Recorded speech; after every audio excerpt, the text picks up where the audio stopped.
Premièrement, l'être animal sorti de la poussière. Ensuite, la vie spirituelle est donnée par le souffle de Dieu. Et enfin, l'âme est mentionnée. Alors l'Éternel Dieu forma l'homme de la poussière, de la terre. Il fit pénétrer dans ses narines un souffle de vie. Et l'homme devint une âme vivante. Genèse 2:7. Qu'est-ce que l'homme devint? Une âme vivante.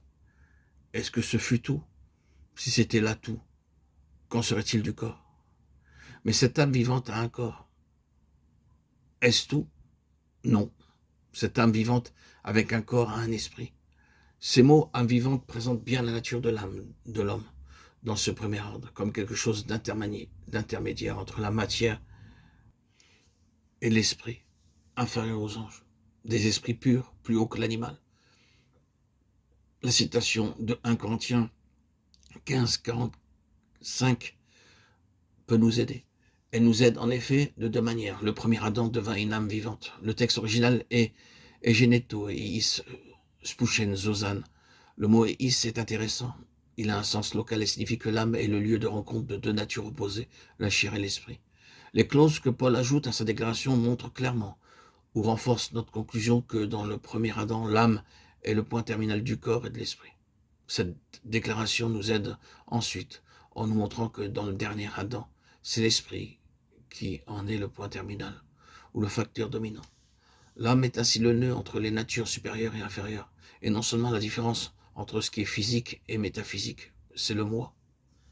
Rien de ce qui est dit dans ce livre ne doit faire penser que l'âme comme telle soit une chose mauvaise, c'est-à-dire qu'il est mauvais pour l'homme d'avoir une âme et que par conséquent elle doit être détruite. Ce que nous disons, c'est que l'âme de l'homme a été empoisonnée par un intérêt personnel qui l'a dirigée et qu'elle est ainsi devenue l'allié de puissances qui sont opposées à Dieu. Cela ne peut être connu ni imaginé possible avant qu'un réveil réel ne se soit produit dans l'esprit. Il est donc mauvais de vivre entièrement par notre âme ou d'être dominé par elle. Maintenant, ceux qui sont vraiment spirituels découvriront que leur ennemi principal est dans leur propre âme, et Dieu trouve son ennemi principal dans l'âme de l'homme. Lorsque l'esprit est régénéré, que Christ demeure et règne en nous, en d'autres termes, lorsque nous sommes remplis de l'esprit, notre âme peut alors servir le Seigneur comme une servante de l'esprit réellement utile, parce que gouvernée. Ainsi l'homme s'éveilla, pour ainsi dire, oui, devint une âme vivante.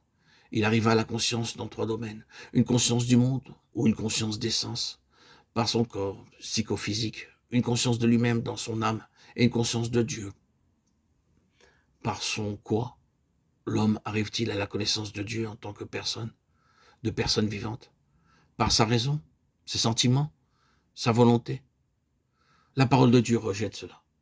Et en ce qui concerne une union vivante avec Dieu, qui soit une expérience, l'histoire de l'homme le rejette aussi. Peux-tu, en sondant, découvrir ce qui est en Dieu? Job 11:7. La philosophie donne une réponse positive, et cela d'autant plus qu'elle est la chose la plus morte à l'égard de la foi. Et la philosophie est une activité intense de l'âme, essentiellement sous l'angle de la raison. Des multitudes ont été perdues pour une expérience chrétienne véritable en choisissant la philosophie comme sujet d'étude. Lorsque Dieu souffla dans l'homme déjà formé, il entra en lui quelque chose de plus que le corps et l'âme. Et ce fut cela qui détermina tout ce qui était lié au dessein de Dieu par l'homme.